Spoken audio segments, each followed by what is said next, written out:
Assalamualaikum dan salam sejahtera.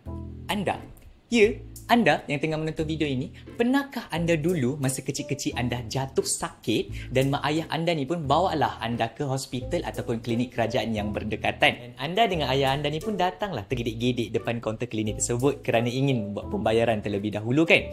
Dan akak depan kaunter tu pun cakap, "Encik, bayarannya cuma RM1 sahaja." Anda pun duduk terfikir, RM1? Kenapa murah sangat Kenapa tak RM10? Kenapa tak RM20? Dan selepas anda mendapat segala rawatan dan ubat-ubatan yang diperlukan, anda pun duduk termenung dan terfikir, bagaimana kerajaan dapat menampung dan menanggung segala kos rawatan dan ubat-ubatan saya tadi?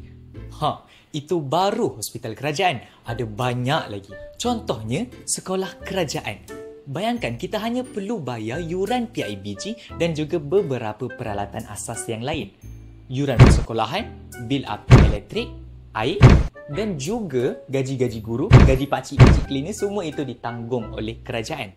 Contoh yang lainnya juga, bomba yang tolong kita waktu kecemasan, polis yang membanteras jenayah negara kita. Bayangkan bagaimana kerajaan dapat menanggung segala sektor perkhidmatan awam ini. Antara jawapannya adalah cukai. Nak tahu apa tu cukai? Betul nak tahu? Betul? Tak apa. Saya suruh kawan saya terangkan. Nama dia ChatGPT. Dia ni lah akan membantu saya untuk terangkan topik percukaian dalam Matematik Tingkatan 5 bab yang keempat. Ini merupakan interface untuk AI ChatGPT. Mula-mula sekali kita ingin bertanya tentang tujuan percukaian. Jadi untuk mengarahkan kawan saya ini, mula-mula kita hendaklah memberitahu dia yang kita sedang belajar Matematik Tingkatan 5 KSSM topik percukaian, supaya jawapan yang diberikan itu lebih bersesuaian dan selari dengan kurikulum serta situasi negara kita. Mula-mula sekali, kita ingin tahu apakah yang dimaksudkan dengan cukai ataupun percukaian. Jadi ini adalah arahannya. Dan tekan enter. Di sini, kawan saya telah pun memberikan maksud cukai ataupun percukaian, iaitu cukai ialah satu bentuk bayaran wajib yang dikenakan oleh kerajaan ke atas pendapatan, perniagaan, barangan ataupun perkhidmatan. Kemudian, barulah kita bertanya tentang tujuan percukaian. Dan tekan enter. Berikut merupakan beberapa tujuan percukaian dalam negara kita. Antaranya adalah untuk menjana pendapatan negara kerana cukai merupakan sumber pendapatan utama kerajaan untuk membiayai pembangunan negara dan juga beberapa sektor perkhidmatan awam. Tujuan yang kedua adalah untuk mengagihkan semula kekayaan kerana melalui sistem cukai progresif, ia dapat membantu mengurangkan jurang kekayaan rakyat. Seterusnya, cukai juga dibuat untuk mengawal inflasi dan ekonomi rakyat kerana kerajaan mampu menaikkan atau menurunkan kadar cukai untuk mengawal kadar perbelanjaan rakyat dan kestabilan ekonomi negara. Dan cukai juga dapat melindungi industri tempatan kerana cukai import yang dikenakan ke atas barangan luar untuk menggalakkan penggunaan barangan tempatan dan melindungi industri dalam negara. Dan akhir sekali, cukai dapat membantu mewujudkan pembangunan sosial dan ekonomi kerana hasil cukai yang digunakan dapat membiayai projek pembangunan seperti jalan raya, hospital dan sekolah yang dapat memberi manfaat kepada rakyat secara keseluruhan. Seterusnya, kita ingin mengetahui tentang beberapa jenis cukai dalam Malaysia. Ini merupakan arahannya. Seperti apa yang kita dapat lihat di sini, kawan saya telah pun memberikan beberapa jenis cukai yang terdapat dalam Malaysia berserta dengan definisi, contoh, pembayar dengan badan pemungut. Power sekali kawan saya ni.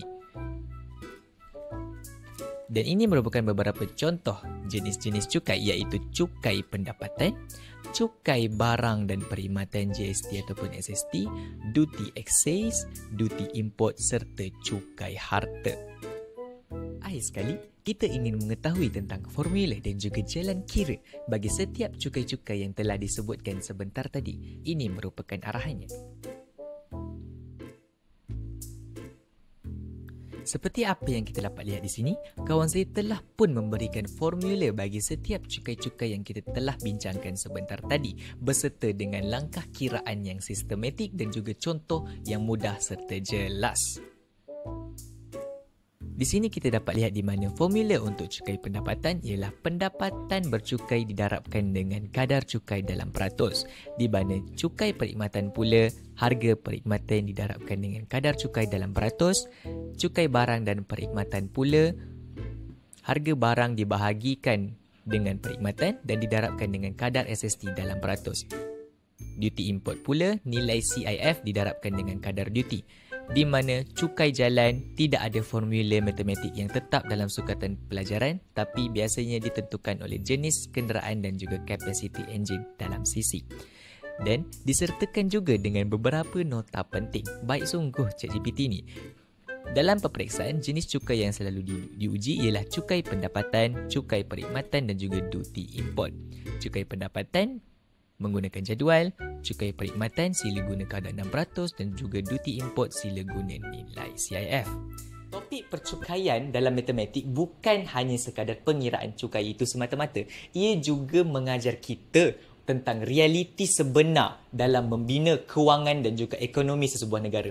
Duit-duit cukai yang kita kira sebentar tadi diperlukan untuk membiayai dan juga menanggung sektor-sektor perkhidmatan awam yang saya sebutkan pada awal video sebentar tadi. Cikgu, polis, bomba. Dan kita haruslah bijak dalam menggunakan ChatGPT ini untuk membantu kita dalam membuat pengiraan, perbandingan dan juga membuat sesuatu keputusan terutamanya dalam hal-hal percukaian. Saya sudahi video saya dengan satu kata-kata mutiara.